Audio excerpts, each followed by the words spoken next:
The slap echoed through the diner. The woman staggered. Coffee spilled across the floor. No one moved. At a corner table sat Clint Eastwood, a disciplined blue heeler lying silent at his feet. No reaction, no movement, not a single word. The man wearing the tailored suit had grown used to silence in this town, used to fear, used to people looking away. Wealth, privilege, and a deeply ingrained bigotry had made him believe he was untouchable. That belief was wrong.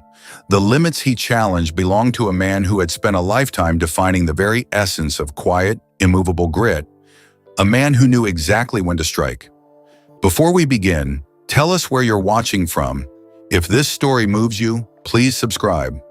Late autumn in the high Nevada desert didn't announce itself with romance. It arrived like a quiet warning that sank into the seams of everything, into the thin air, into the wood frames of old buildings, into the breath that turned white the instant it left your mouth. A weak, pale sun hovered behind low cloud cover, and the highway cut through the dust and sagebrush in long, gray stretches bordered by rocky foothills and patches of early frost that looked more like ash than winter. The town of Oak Haven was the kind travelers missed if they blinked. One main road, a few dim storefronts, and a roadside diner sitting at the edge of gravel and wind, its neon sign stuttering in and out like it was deciding whether to stay alive.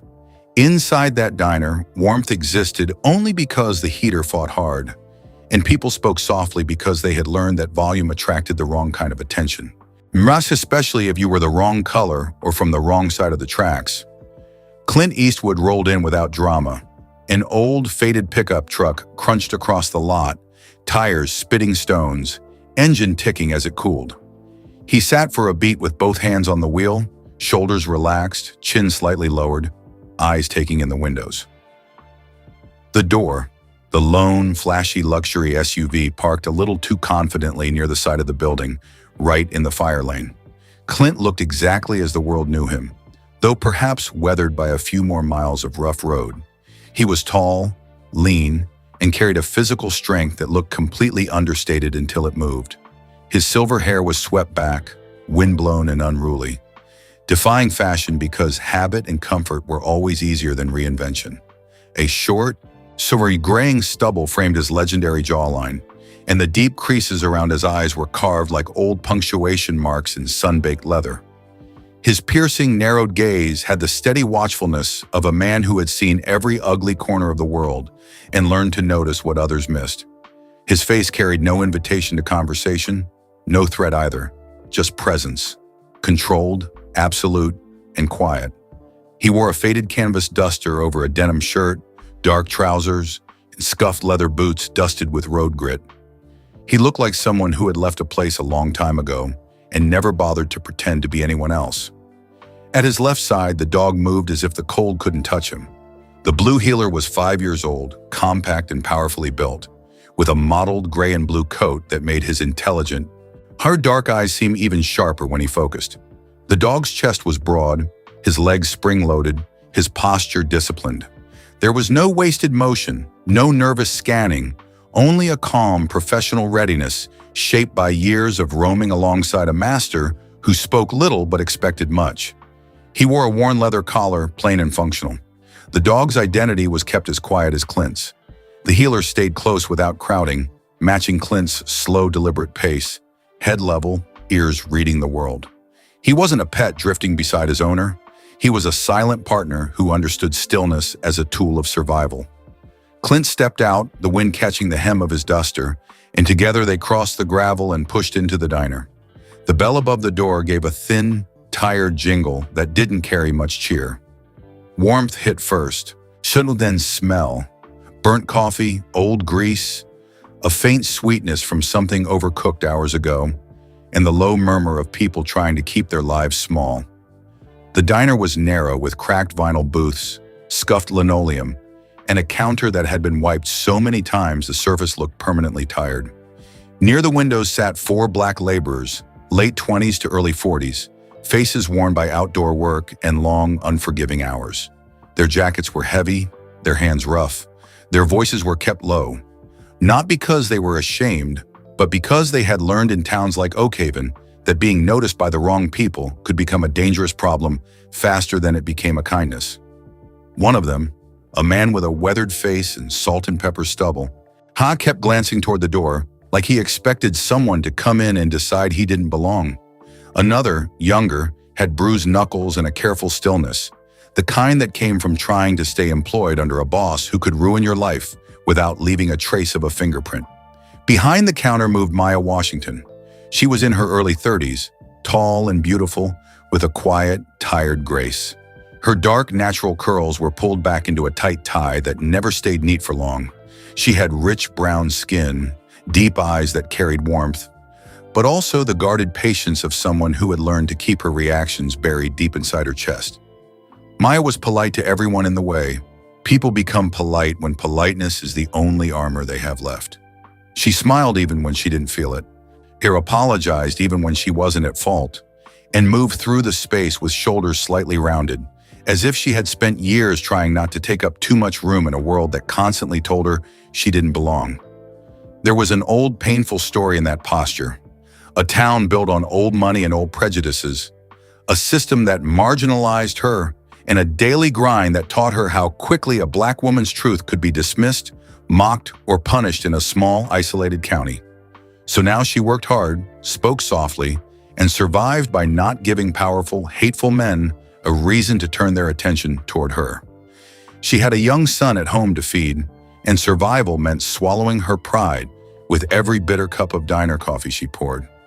Clint chose a corner booth with his back to the wall, a lifelong habit that didn't announce itself as tactical unless someone knew exactly what they were looking at. The blue heeler slipped under the table and lay flat, chin on paws, nearly invisible. Present, but not displayed, because discipline meant being ready without being theatrical. When Maya came over, Clint ordered a black coffee and the cheapest breakfast item on the menu in a steady, gravelly voice. No extra words, just a polite nod. He ate slowly when it arrived, methodically, cutting each piece with an economy of motion. Halfway through, he slid a portion of the bacon down for the dog. The heeler accepted it without sound, tail barely moving, chewing with controlled restraint. The kind of quiet that came from an unbreakable bond, and from knowing his master's expectations were absolute. The bell over the door rang again, sharper this time, and the diner's murmur completely vanished, the way a room changes when a predator enters. Vance Sterling stepped inside, and he didn't look like a man who ever asked permission to exist. Vance was the heir to the Sterling family fortune, the man who owned the diner, the local mill, and effectively the town's entire police force. He was in his late 40s, tall enough to loom, and heavy through the chest, his expensive tailored suit worn like a crown rather than clothing. His cheeks were ruddy, his eyes small and restless, and his dark hair was slicked back with too much product, an attempt at control that couldn't hide his bloated arrogance. A gold watch flashed on his wrist, and the lines around his mouth pulled downward into a permanent sneer, as if the world owed him its absolute submission. And he deeply resented every second it hesitated to bow. He didn't greet the staff. He didn't nod at the customers. He looked at the black laborers by the window the way one looks at dirt tracked onto an expensive rug. The laborers instantly dropped their eyes toward their cups. The diner went deathly still. Maya's hands tightened around a heavy glass coffee pot for half a beat. Then she forced her fingers loose again, because in her body lived a deep, terrifying memory of what happened when she showed defiance to Vance Sterling. Vance sat at the best table near the counter, resting his expensive leather boots on the opposite chair. He barked an order at Maya without looking at her, without saying please, then laughed loudly at a text on his phone. It was loud and sudden, a laugh that landed like a slap even before his hand ever moved. Maya moved quickly, careful, her steps measured, her voice soft. She poured his coffee, her hands steady despite the knot of anxiety twisting in her stomach. She set the heavy ceramic mug down, and for a moment, everything looked like it would pass the way it always passed, quiet, ugly, survivable. Until her elbow slightly clipped the edge of the glass pot. A small splash of coffee spilled across the table, a few hot drops hitting the cuff of Vance's expensive tailored sleeve. The slap sounded like a crack of dry wood breaking, sharp enough to cut through the diner's stale air and freeze the blood of everyone inside. Maya's head snapped violently to the side, and she stumbled half a step back, her hair tie loosening, a thick curl falling across her cheek. Her face went completely still in the stunned, any horrifying way bodies go still when they are trying to decide whether pain is real or whether acknowledging it will bring something far worse. A vicious red mark bloomed instantly along her rich brown cheekbone. She didn't scream. She didn't cry. Her hand rose halfway to her face, then stopped, hovering as if touching the welt might turn the humiliating moment into something officially true. Vance stood over her, his breath thick with entitlement, his eyes bright with the sickening satisfaction of being watched and not challenged. "Watch what you're doing, you stupid girl," Vance snarled, his voice loud enough for everyone, the tone of a racist performing power for an audience he knew wouldn't dare stop him. "You people get lazy the second you think nobody's holding a whip. I own this place. And I own you." The phrase "you people" hung in the cold air, a toxic, heavy slur that coated the room in poison. It wasn't just aimed at Maya. It was aimed at the laborers in the corner. It was aimed at anyone Vance wanted to shrink to the size of an insect. No one spoke. Silas Thorne, the elderly black cook, stayed frozen in the kitchen doorway, his hands gripping a spatula so hard his arthritic knuckles turned white. He had worked for the Sterlings for 40 years, swallowing bile every single day to keep a roof over his head. A local white patron in a nearby booth stared down at his plate like it contained instructions for survival. One of the immigrant workers clenched his jaw so hard the muscle jumped, but he kept his hands wrapped around his coffee cup. Because he knew how fast Vance Sterling's pocket police force could make a black man disappear in Oak Haven without paperwork, without witnesses, without consequence. Maya swallowed, straightened slowly, and forced a small, degrading apology that didn't belong to her, because she had learned through years of generational trauma that apologies sometimes bought you time to survive the day. Clint Eastwood saw it all, and he did not move. He didn't stand. He didn't speak. His posture remained incredibly easy, shoulders relaxed, hands calm, eyes steady on Vance Sterling. He watched without the visible heat of anger, without the softness of pity, just a cold, calculating, terrifying attention. Under the table, the blue heeler tightened like a drawn piano wire, his muscles shifting beneath his coat. Now his dark eyes locking on Vance's expensive boots, a low, dangerous vibration of readiness humming deep in his chest. Clint's boot pressed lightly against the dog's shoulder, barely a touch, a private signal. The heeler stayed down, disciplined, silent, because he had been trained to wait for permission the way other dogs waited for a thrown ball. Clint's silence wasn't weakness, it was absolute restraint, a controlled decision not to feed the scene with a premature reaction. But Vance Sterling didn't understand restraint. In Vance's world, the loud ruled and the quiet submitted. He turned then, scanning the diner for eyes that looked away, for bodies that flinched, feeding off the terror of the marginalized people he was subjugating. And then, his restless, angry gaze landed on the man in the corner booth. He saw the dusty duster, the calm, deeply lined face, the dog hidden under the table, the absolute absence of fear or apology in Clint's posture. Vance misread the legendary stillness as shock and the quiet as surrender. Something in his entitled expression curled into an ugly smirk, the look of a tyrant who had found a new drifter to press under his thumb, just to prove to the room that his power had no boundaries. Clint held his gaze without challenging it, but without lowering his eyes either. Present in a way that didn't beg and didn't threaten. It just existed, massive and unmovable. Vance's smirk widened because to him, silence was an invitation to bully. In that instant, he decided the old stranger in the corner booth was the next lesson this town would watch without intervening.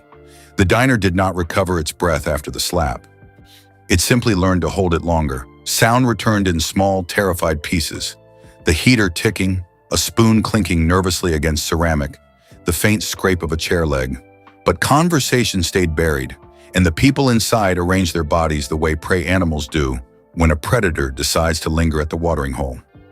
Maya Washington stood behind the counter with her hands folded loosely in front of her apron, shoulders set in a posture she had practiced for years, tall but slightly rounded. The way a black woman learns to look when standing up straight has cost her too much before. She was a single mother to a boy who slept through mornings because she worked brutal double shifts. A boy who asked careful questions about the world and learned too early not to expect justice from it. And the history of that heavy responsibility lived in Maya's movements. She wiped the counter slowly, deliberately, eyes lowered. Not in submission, but in pure, burning calculation. She had reported Vance Sterling once before, years ago, after a night when his racist temper had turned physical in a back hallway. She had gone to the local police, and the report had vanished the way smoke does when a window is opened, leaving behind only the smell of corruption and the terrifying lesson that the law did not protect you if the hands holding it belonged to the man who signed the town's paychecks. She had learned then to survive by endurance rather than resistance, to keep records in her head, to remember dates and words even when the town pretended none of it had happened. Clint Eastwood remained in his booth, finishing the last of his black coffee without haste, the kind of measured, slow pace that suggested he did not intend to be hurried out by tension, by racism, or by a fragile man's authority. The blue healer stayed beneath the table, body still, eyes alert, a disciplined presence that drew no attention, yet changed the absolute temperature of the space for anyone observant enough to notice. The dog's breath was steady, his awareness fixed not on the people who feared Vance, but on the boss himself, because instinct had taught him that danger did not always announce itself with a weapon. Sometimes it wore a suit. Clint's iconic, weathered face gave nothing away. Not anger, not fear, not judgment, only attention. And that unsettled Vance more than a shouted insult would have, because attention implied memory, tone, and memory implied consequence. Silas Thorne stood near the kitchen register, pretending to check inventory. He was in his late 60s, thick through the shoulders from decades of hard labor, his brown hands scarred and knotted from a life of working grills and carrying burdens that weren't his to bear. His hair was pure white, his posture slightly stooped, but his eyes were razor sharp, and behind them lived a long, exhausting catalog of every racial slur, every stolen wage, and every act of cruelty Vance Sterling had ever committed. Silas had kept his mouth closed to keep his job, to keep the young ones like Maya from taking the brunt of it alone, but he knew exactly how often Vance came in and abused the staff. He knew where the old security tapes were backed up. He knew how many ledgers he had quietly copied and hidden over the years in the false bottom of his locker. Not out of bravery, but out of a private, desperate refusal to let a racist erase history completely. Near the far end of the counter, Toby Higgins sat stiffly on a stool, his local police uniform too new, his posture too careful.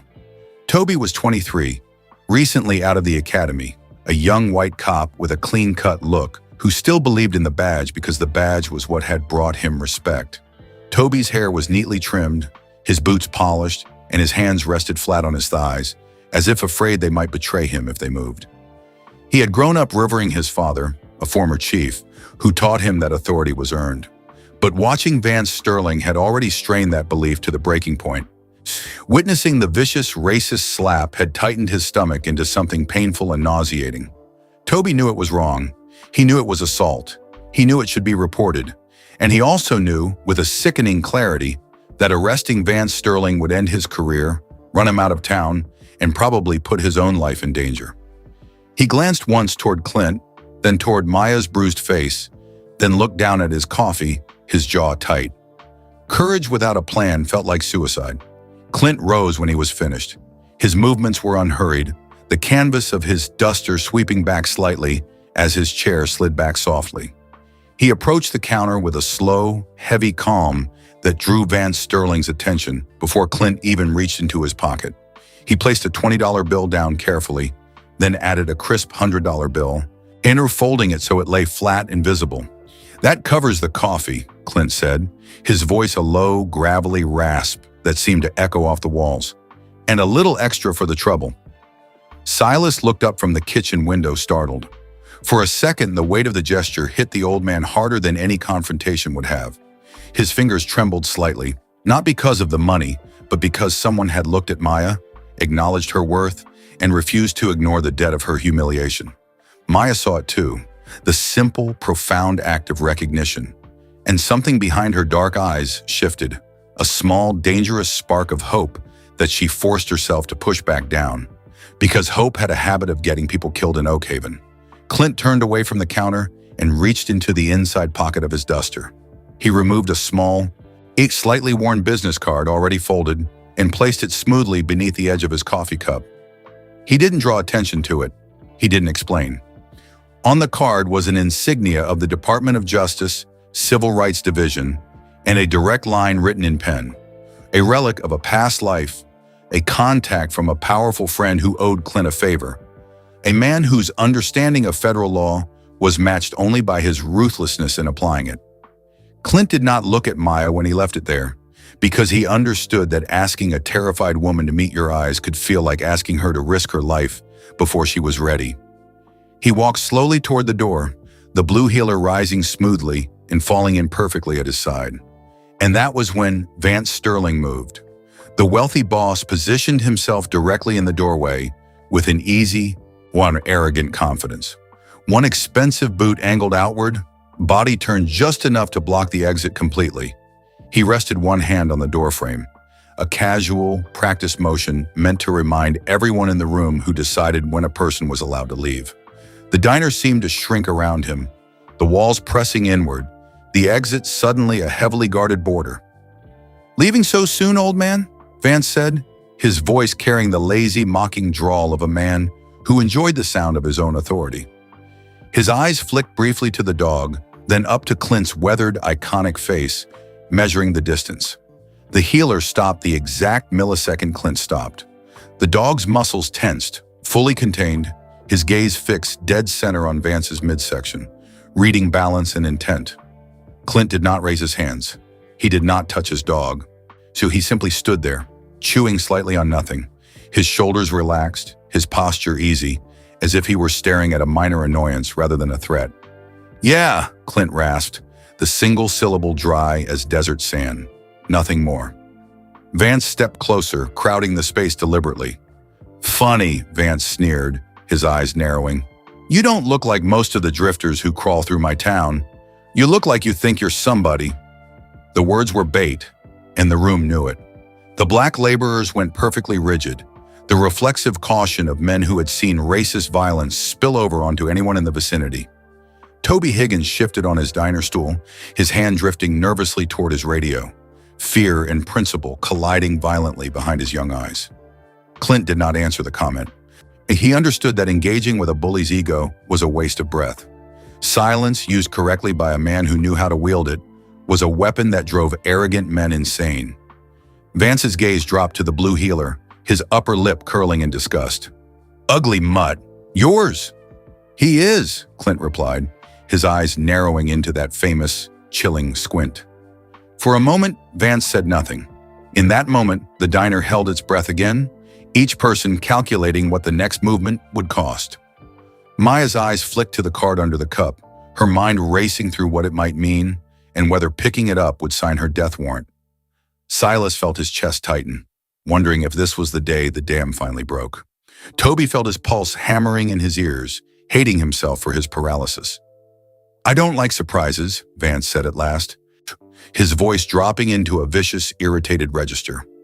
"And I don't like strangers coming into my place, giving handouts to my property, and acting like they don't have to show me respect." His eyes flicked to Maya, then back to Clint. Clint met his gaze with absolute zero emotion. He didn't shift his weight. He didn't blink. He just stared at Vance with a look that made the millionaire suddenly feel very small and very mortal. "I'm leaving," Clint said. The voice was low, deadly, and even. The words did not challenge Vance. They didn't insult him. They simply refused to acknowledge his power. And that quiet refusal landed harder on Vance's fragile ego than a punch to the jaw. Vance's face tightened, the ruddy flush on his cheeks darkening into a deep, furious purple. His pride curdled into something sharp, impatient, and wildly dangerous because he had built his entire existence on the assumption that nobody ever told him no. He took a sudden step forward, collapsing the space until he was inches from Clint, his breath carrying the sour smell of stale coffee and unearned superiority. He glanced at the terrified faces in the diner, making sure his audience was watching.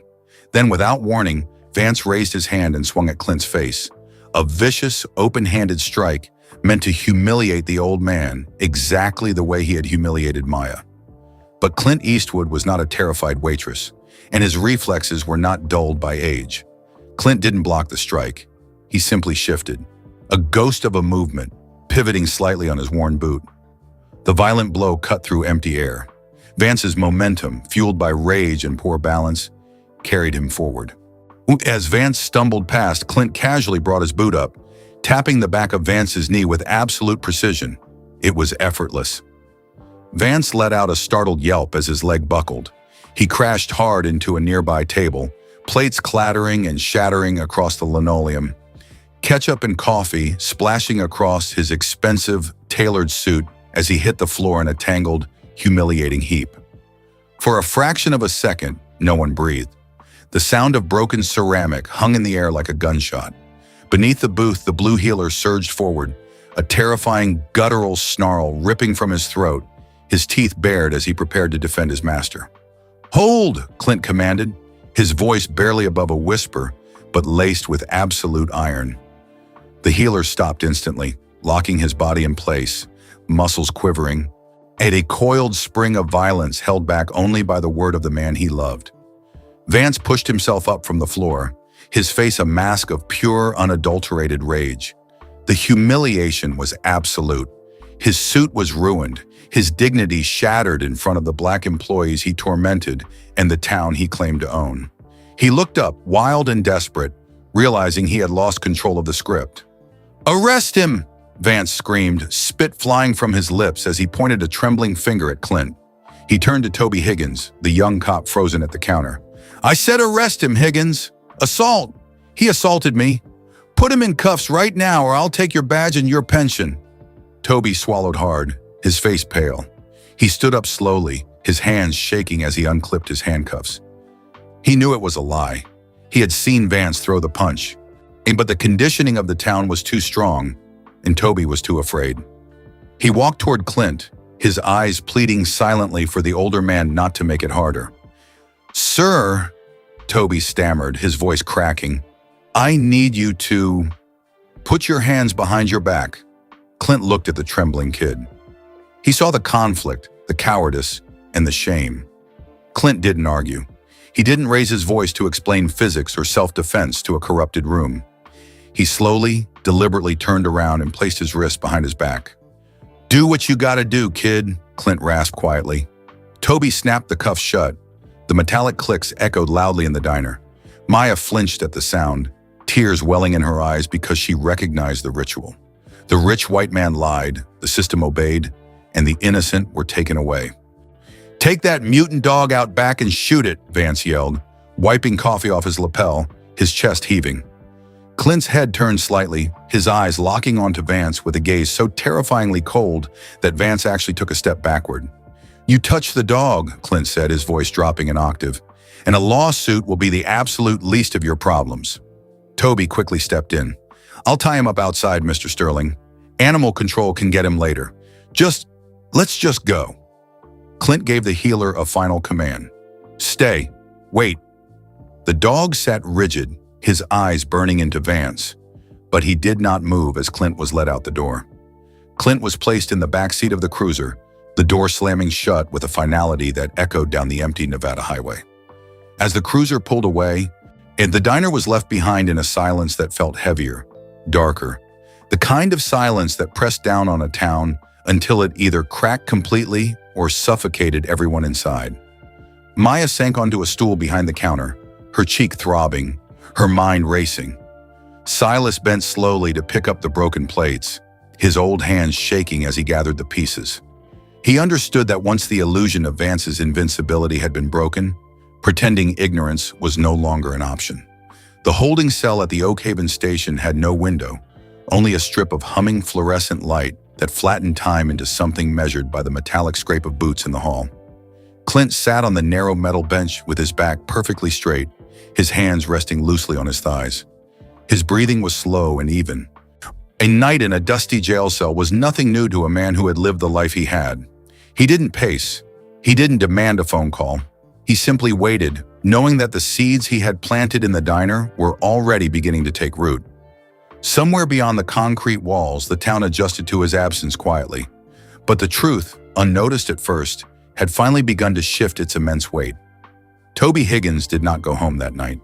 He sat at his desk in the empty precinct, staring at his computer screen. The academy had taught him the law, but it hadn't taught him how to live with himself when enforcing it meant being a tyrant's attack dog. Toby was young, his conscience still tender enough to bruise. He kept seeing Maya's face. He kept seeing the old man's calm, judging squint. Toby accessed the diner's security feed, in a system the police department had a direct backdoor into for town security. He found the footage, clear as day.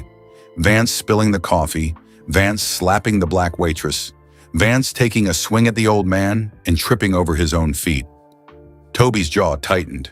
He knew Vance would order the footage deleted by morning. With hands that shook just enough to betray his fear, Toby plugged a flash drive into the terminal and copied the files. He labeled them, saved them, and slipped the drive into his pocket. He was terrified, but for the first time in his life, he wasn't ashamed.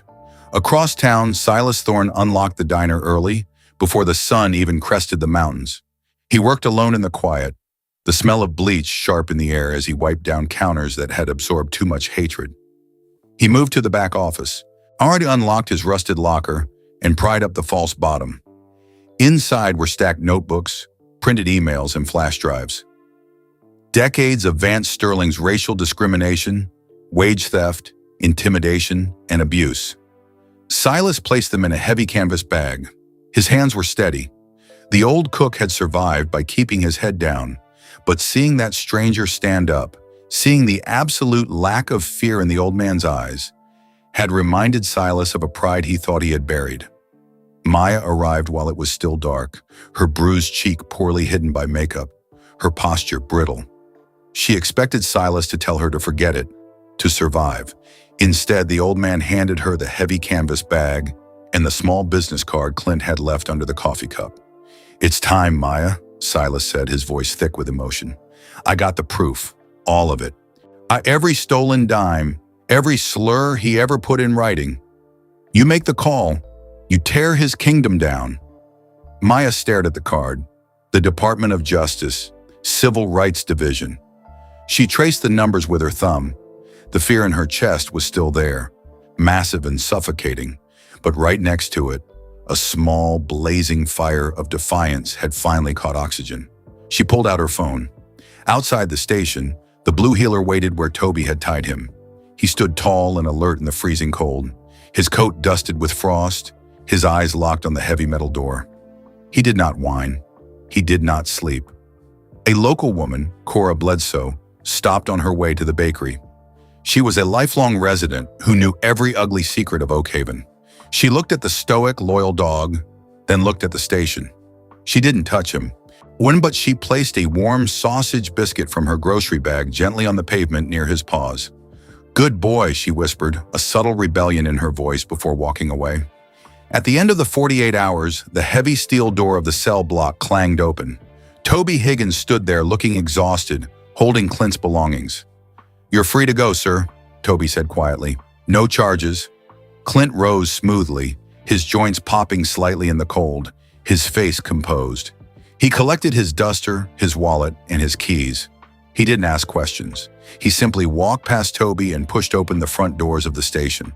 The harsh morning light hit his face. The blue heeler barked once, a sharp, joyous sound, and strained against the rope. Clint walked over, knelt down, and buried his hand in the thick fur at the dog's neck, and untying the knot. "Good boy," Clint rasped, scratching behind the dog's ears. The heeler leaned heavily against his leg, content. Before Clint could reach his truck, a sleek black Federal SUV rolled slowly into the precinct parking lot, its tires crunching on the frost. It parked diagonally, blocking the entrance. The doors opened, and Agent Evelyn Cross stepped out. She was in her 50s, wearing a dark suit, a badge clipped to her belt, and an expression that tolerated absolutely zero nonsense. Behind her, 3 more armed federal agents exited their vehicles. Agent Cross looked at Clint. She didn't smile, but she gave a single respectful nod.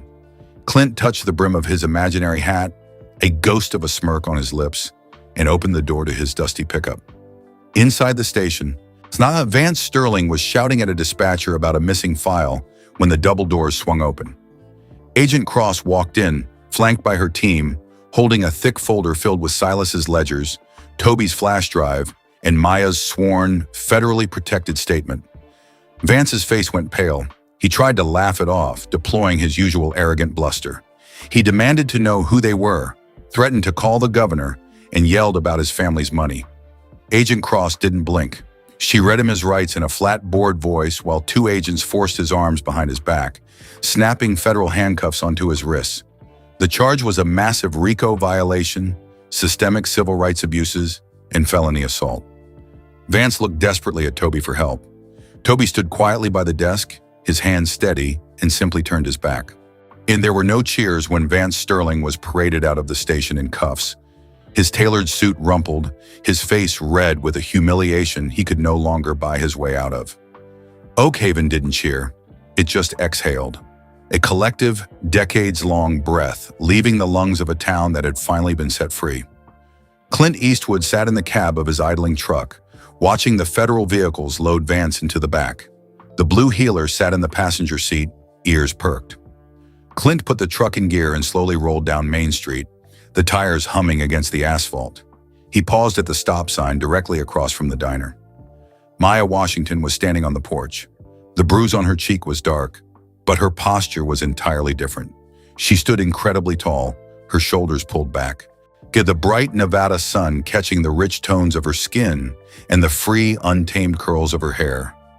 She looked powerful. She looked like a woman who had finally realized her own immense worth. She didn't wave. She didn't yell a thank you. She simply raised her chin, placed a hand over her heart, and gave Clint one slow, deeply respectful nod. Clint met her eyes.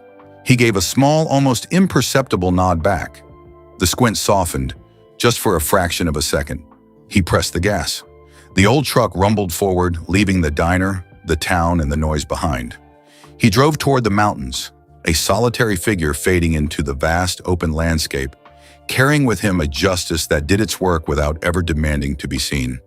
Sometimes we wait for miracles to arrive with thunder, with lightning, and with loud declarations that cannot be ignored.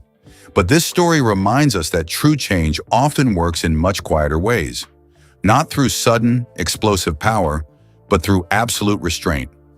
Not through violent revenge, but through the quiet, immovable truth that refuses to be bullied into the shadows. The drifter did not win because he was louder or more violent than the racist boss. He won because he stood perfectly still when fear demanded submission. He chose patience when anger would have been the easiest reaction. And he trusted that empowering the oppressed to find their own voices would matter far more than throwing a punch himself. In our daily lives, we face moments like this. Moments when speaking up feels dangerous, when staying calm feels like weakness, when walking away seems easier than standing firm against prejudice and cruelty. Yet we are taught that the truth sets us free, not immediately and rarely without a heavy cost, but inevitably. Sometimes ordinary people are placed in ordinary rooms and asked to choose profound courage without knowing if they will survive the outcome. Maya chose courage. Toby chose courage. Silas chose courage. And the stranger simply held the door open for them to find it. If this story touched your heart, let it remind you that quiet integrity still carries the weight of mountains, that goodness does not need permission to exist, and that even the most unseen choices can completely shift the ground beneath a broken, hateful place. Share this story so others who feel powerless against corrupt systems may find hope. And leave a comment to let someone know they are never fighting alone. Subscribe to this channel so more stories of truth, resilience, and quiet courage can be told. And if you believe that justice still works through patience, restraint, and unwavering faith, comment. Amen. May you find the strength to stand tall in every silent battle you face.